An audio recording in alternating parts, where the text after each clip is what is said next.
बिल्कुल नाइंसाफ़ी हुई है और शदीद नाइंसाफ़ी हुई है। मैं तो जब छोटा था ये इसी गली से गुजर के मैं कॉलेज जाता था। ये हमारी माएँ जो साथ खड़ी हैं, मैं आज से 30 साल पहले, ये मुमकिन है उस ज़माने में इतनी बूढ़ी ना हो, मैंने उस ज़माने में इनको देखा हुआ है। मैं इसी गली से गुजरता था, इसके सामने बिल्कुल घर था, यहाँ पे मैं ट्यूशन पढ़ता था, बिल्कुल इसके सामने, यहाँ पे मैं ट्यूशन पढ़ता था। तो मैंने इनको इधर ही बैठा हुआ देखा। मुझे मेरा जो 30-35 साल का जो हाफजा है उसमें ये इधर ही बैठे हुए थे, इधर ही रहते हैं। तो अब प्लाट का कोई तनाज़ा है क्या? कोई और पार्टी है जो समझती है कि ये प्लाट हमारा है, वो कोर्ट में गए, मगर कोर्ट को इस तरह के ऑर्डर, इलीगल डिस्पोजिशन एक्ट में भी इस तरह के ऑर्डर पास करने का कोई हक नहीं है। इस तरह ऑर्डर पास नहीं होते कि बेलफ साथ जाए और बेलफ के हवाले आप जाके प्लाट करें। होते रहते हैं बहुत से तनाज़े। उमरकोट शहर में पता नहीं कितने प्लाट हैं जिस पे झगड़े चल रहे होंगे, मगर ऐसे नहीं होता है कि आप जाके उनको उसी वक्त बेघर करें, क्योंकि कोर्ट की जिम्मेदारी ये है कि उसके साथ साथ ये ऑर्डर भी पास करे डिप्टी कमिश्नर को या रेवेन्यू डिपार्टमेंट को या हुकूमत को कि इनको नैमुल बदल दें आप पहले, फिर नेगोशिएशंस हों, फिर बातें हों। मुझे तो पता इल्म ही नहीं था इस बात का। अगर मैं तो इस बात पे था कि अगर कोर्ट के ऑर्डर आया भी था तो पुलिस कम से कम यहाँ के, हमारी पार्टी के हमारे ज़िम्मेदार लोग यहाँ पे बैठे हुए थे जो उसी वक्त यहाँ पे पहुँचे थे, उनसे बात करनी थी उनको। दूसरे जो हमारे जो यहाँ पे स्टेक होल्डर्स हैं उनसे बात करने की ज़रूरत थी कि ये कोर्ट का ऑर्डर आया है, अब इस पर क्या करना है हमें। फिर देख के समझ के इनसे बात करके दूसरों से करके मसले का कोई हल निकालते। ऐसा नहीं है कि हमारी माएँ बहनों की इस तरह पोतियाँ उछाली जाएँ, तो इसको हम बर्दाश्त नहीं करते। जैसे मुझे पता चला वहाँ पर, मैंने कोई आपके सहाफ़ी दोस्तों की कोई अफ्तार थी, मैं उधर वहाँ पे पहुँचा तो मुझे बताया गया कि ये वाक़या वहाँ पे हुआ है। तो वहाँ पे एक मीडिया के दोस्त थे जिनसे मुझसे ये सवाल पूछा, मैंने उसी वक्त बताया। मैंने सोशल मीडिया भी नहीं देखी थी। हैरान कुन बात यह है कि यहाँ के लोग जिनको पता भी है वो देख रहे थे कि भाई सरदार शाह और उसका भाई इसमें शामिल है। भाई कहाँ सरदार शाह, कहाँ उसका भाई?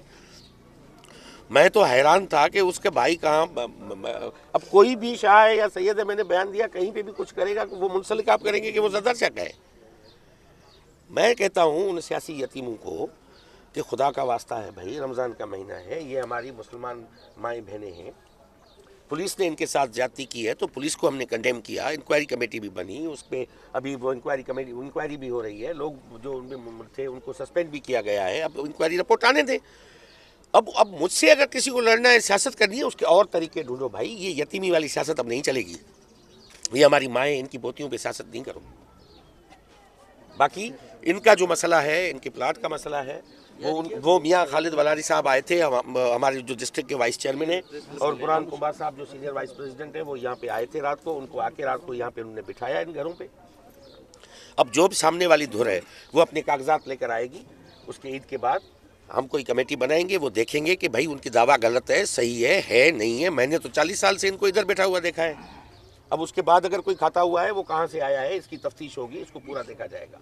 और दूसरी बात कि सरकार की तरफ से मैं डिप्टी कमिश्नर को आज कहता हूं कि उमरकोट शहर में गवर्नमेंट की रिस्पॉन्सिबिलिटी है इनको शेल्टर प्रोवाइड करना। हमारी जिम्मेदारी है कि यहाँ पे प्लाट आइडेंटिफाई करें, क्योंकि इनकी आदमशुमारी भी बढ़ रही है। ये इनको प्लाट कल फैसले में मिल जाता है तो बिलाशक इधर ही रहें।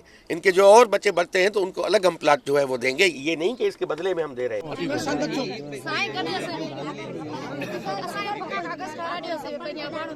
अम्मा अभी परेशान न थियो, अभी मात करे बैठा हो जो हमारी केर को जो तंग करे वो देखो ये को हक कोलो को हक छो घणी सजाम जाती के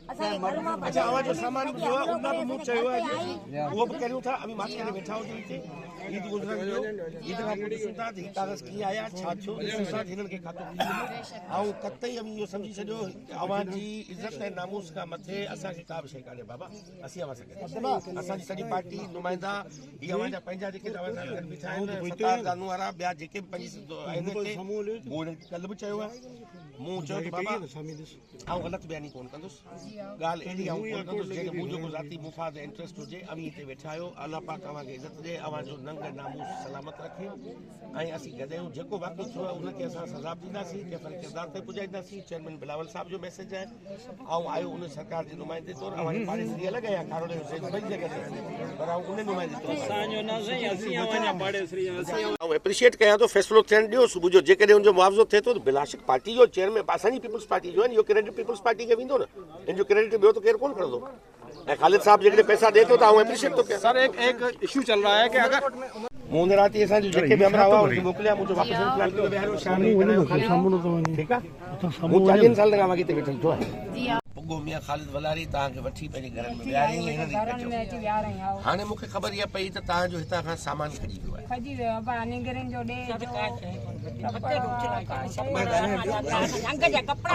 मूंखे इहा ख़बर, ॾिसो आउं सॼी ॻाल्हि वठी चुको आहियां, तव्हांजो जान मोहम्मद, ही सतार, ही ॿिया हमरा, मुंहिंजी हुन ॾींहुं उमर सां बि ॻाल्हि थी, जेॾी महिल बुरहान खे मोकिलियोसीं आया कोर्ट में तव्हांखे वठी आज़ादु कराइण लाइ, मुंहिंजी उन महिल ॻाल्हि थी, मूंखे हिननि ॿुधायो त हिते पुलिस खई आहे हिन सामान या जेके वेठल माण्हुनि खया आहिनि। न इन जी बिल्कुलु साबिती वठंदासीं। मूं अॼु चयो आहे, मूं चयो जेको बि सामान थियो आहे उहो वापसि करे ॾियो, ऐं हिननि खे चवां थो त हीउ सामान जी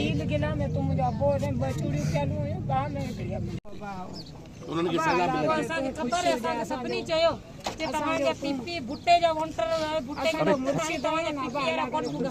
असांजो सॼे सॼी पार्टी हिते हुई, मुंहिंजी अम्मा सॼी सभु माण्हू हिते असांजा मौजूदु हुआ, पार्टी जा मौजूदु हुआ, ही छोकिरा पंहिंजा हिते मौजूदु हुआ, आऊं हुअसि कराची में। मूंखे कहिड़ी ख़बर को वाक़ियो थिए थो? मूं ॾिठो आहे पुलिस हूंदे असांखे मर्दनि जी पुलिस गीलियो आहे। मुंहिंजी अम्मा ढक ॾेखारियो छा जेके असांजे जिस्म में लॻा कान ॾेखारियो छा। मुंहिंजी अम्मा मूं ॾिठो, मूं वीडियो ॾिठा आहिनि, ऐं रोई पियसि ॾिसी त मूं चयो हीअं थोरी कबो आहे, भले कोर्ट हुजे। पर पहिरीं ॻाल्हि त आउं हैरान आहियां त अहिड़ो ऑर्डर कोर्ट कयो की। हाणे ॿुधो, प्लानी दावा करणु, अजायूं ख़बरूं करणु, मूंखे नथो आवाज़ इन बुनियाद ते सियासत करणी आहे, न को आउं वेही पंहिंजी सियासत चमकायां, उहे अम्मा उहो आउं पाणे करणी आहे। कॾहिं असां ॿुधो आहे त अॼु को हिते वाक़ियो थियो हुजे, मूं कॾहिं या मुंहिंजी फैमिली खे मुखालिफ़ जो नालो खयो हुजे? अव्हां ॿुधो आहे कॾहिं? अव्हां हेतिरा सारा बीठा आहियो, असां कॾहिं नालो खयो आहे? उहो इन करे असां कोन खयो आहे त असांखे ख़बर आहे त असीं सियासत कहिड़ी कयूं था। 200 सालनि खां वठी मुंहिंजो ख़ानदान हिते वेठो आहे, अॼु त कोन वेठा आहियूं। बेनज़ीर हाउसिंग स्कीम के तहत सिंध भर में लोगों को घर दिया है।